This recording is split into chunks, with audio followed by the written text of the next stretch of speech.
Hello, welcome. My name is William Sabule, and this is Thav TV's newspaper review. You're very much welcome. This is where we bring you the headlines across newspapers around Nigeria. And of course, if you'd love to participate in doing this with us, you need to first of all subscribe to this channel by clicking the subscribe button, and of course, clicking the notification key to always get notified whenever we come online. And of course, we are also on other social media platforms. We're on Facebook as Thav TV. On Instagram is Thav TV_NG. And on Twitter is at Thav TV. So do well to follow us on all of these platforms so you can participate and, of course, drop your comments on the comment section. Join me as we go to take in the headlines from the newspapers.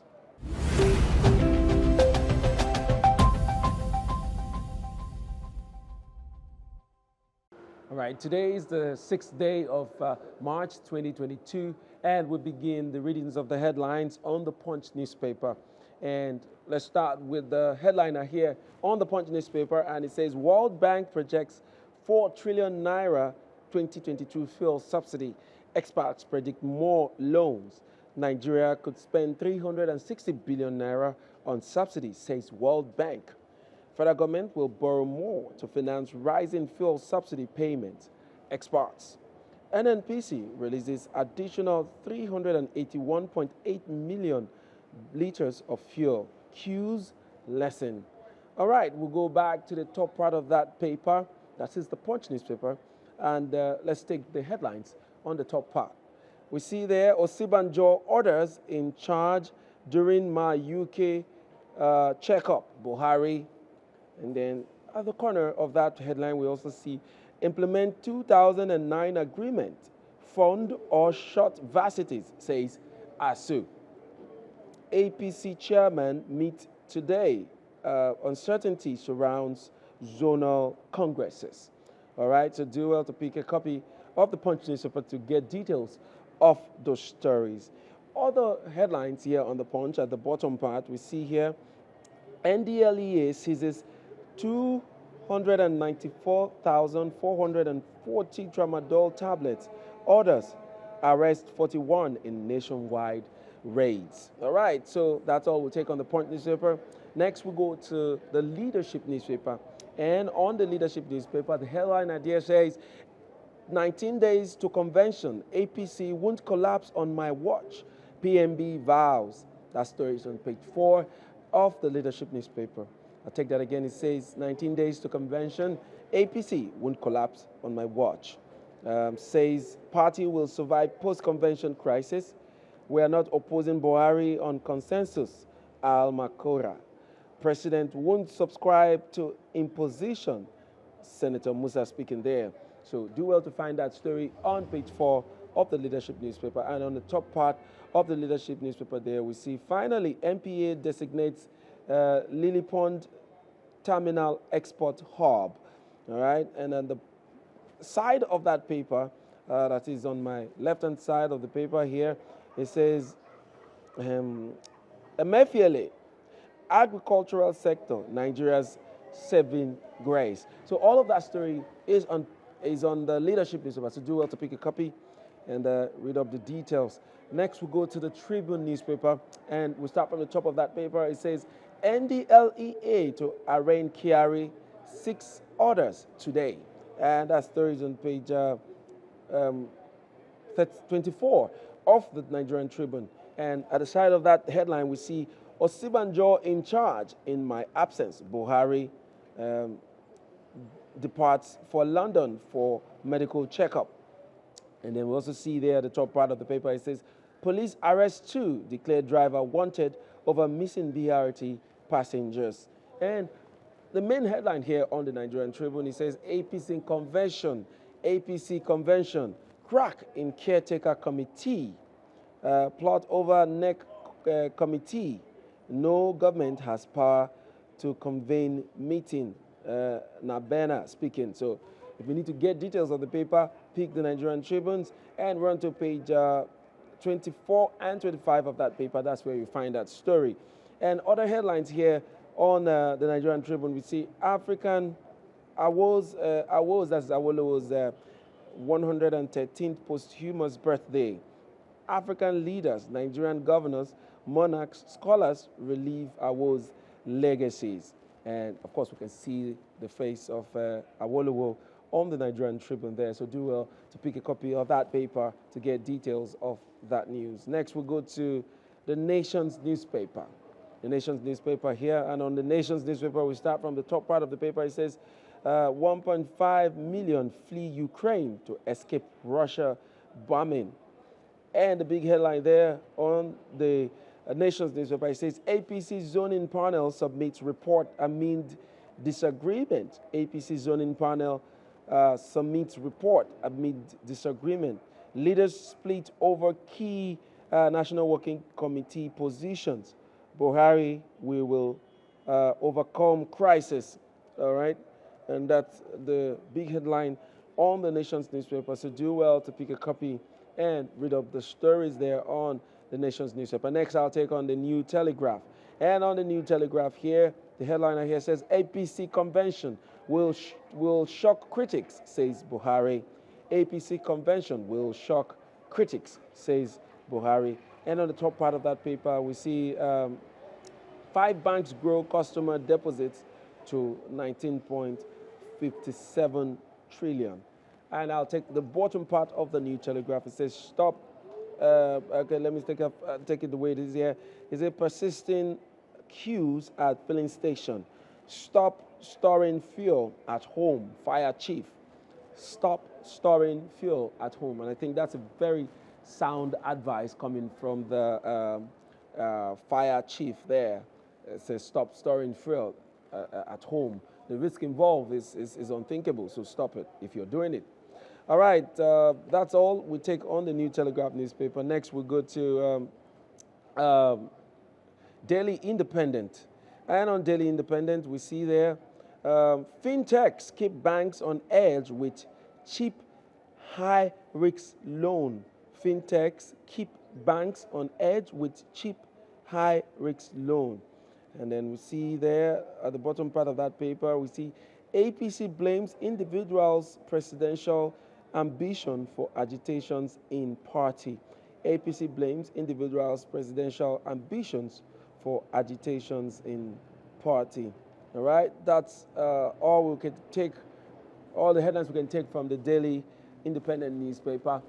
Next, it's our discussion segment. Do well to join us as we discuss about these headlines we've read out to you this morning. Stay tuned, we'll be right back. Thank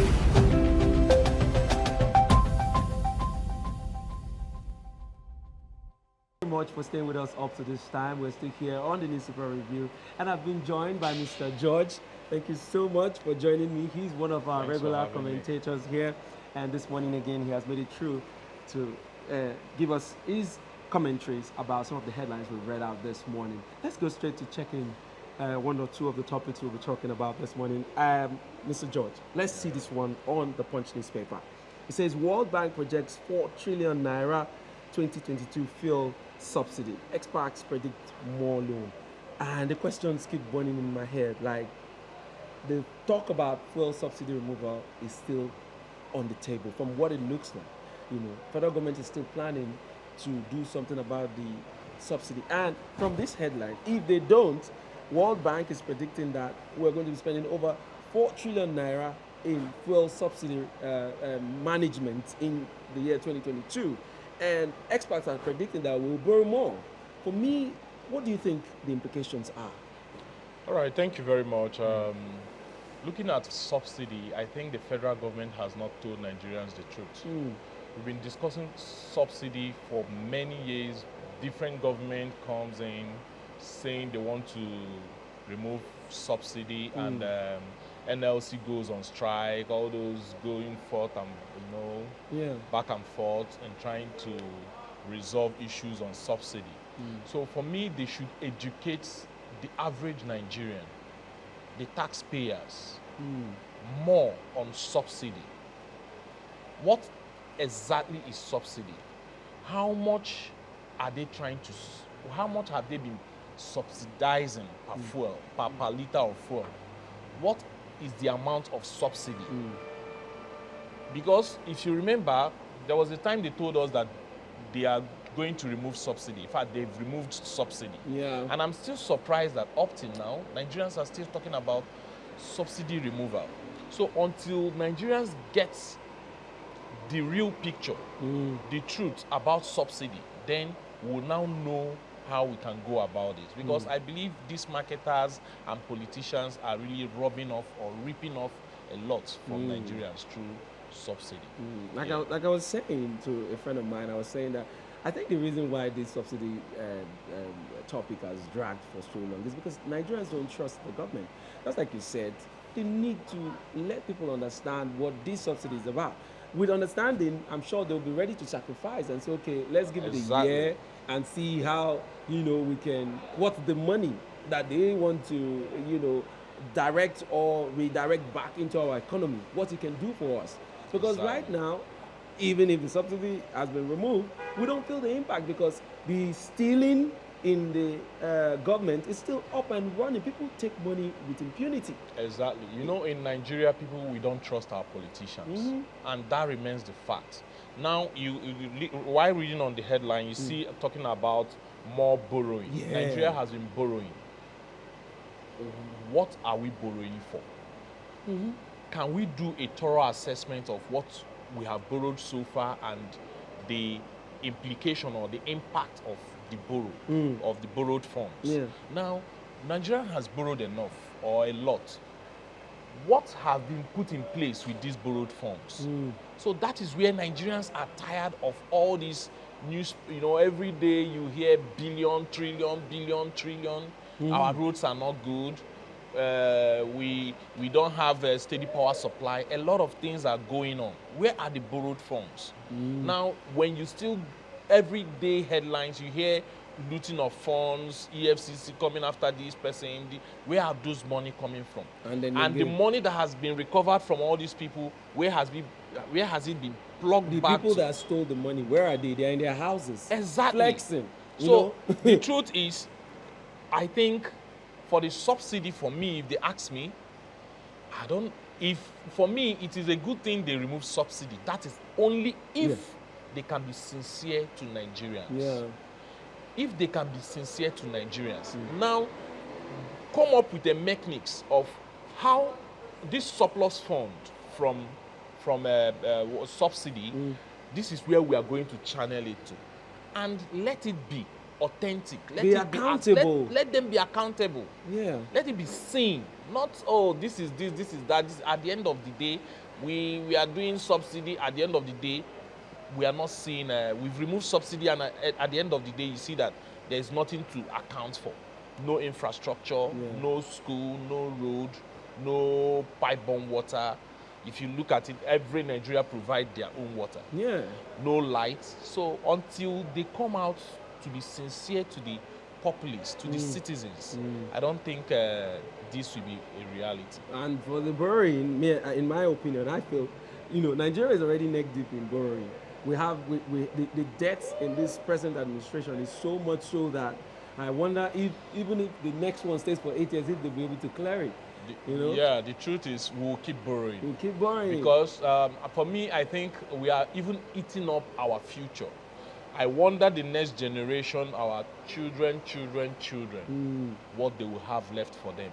But for us to get it right, Nigeria would need to focus on a lot of things: production, power, infrastructure, good road network, and we need to produce more to create more wealth internally that can help us build the nation. And to achieve all of this, we need a proper leader with integrity that is ready to serve the people, not a leader that is coming to serve his pocket. Exactly. Yes. Moving on, let's look at the APC convention. It's been like on all of the newspapers this morning, and they are saying that. Let me read it the way it is on New Telegraph. It says, APC convention will shock critics, says Buhari. So he's saying that the convention this year, because of the crisis that we have seen before now and the consistent change of dates and all of that, it is clear that their house is not in order. Exactly what I want to say now, because who is it going to shock? For me, whether their convention goes on well or it doesn't go on well, to an average Nigeria, it doesn't have any impact or implication. So it will only shock, to me, if you ask me, it will only shock their party members because of the faction they've been having. In most of the state chapters, if you look at it, you will see that they have numerous factions. On newspaper, you see there's a Kaduna State Governor, El Rufai. And there's a Buni-led one. Good. So you see them fight. There is a faction that don't forget here in trying Rivers to. State too. Okay, just check Rivers State. So you see there is a faction. So whatever shock I believe he's talking about probably is things that will come as unexpected to some people that thought this would have gone their own way. Even to those thinking that they are within the same faction, things might go south and people will be so devastated, and I don't know what will be the outcome of it. But let's watch out and see, since the convention is dated for 26th of March, right? Yes, yeah. Good. So let's see how it goes. And we are hoping that that date doesn't change too, and that they get their acts right, because they, for Christ's sake, they are the ruling party. We expect more from them.